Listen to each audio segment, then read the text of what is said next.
that was the first drop with the drone here out of Marine Parade, New Zealand. So we got 5 baits out there. Now we're gonna see if we can catch some fish. Got a second rod ready, so we're gonna get that one as well ready, fly it out with the drone.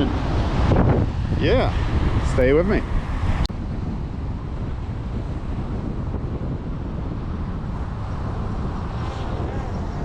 Yeah guys, I wasn't able to catch any fish on this day, but it was more really to practice the whole setup, the rigs, and how to bring that all out with the drone without getting uptangled. And yeah, learned a lot on that day, so hopefully on the next trip there's gonna be some fish involved.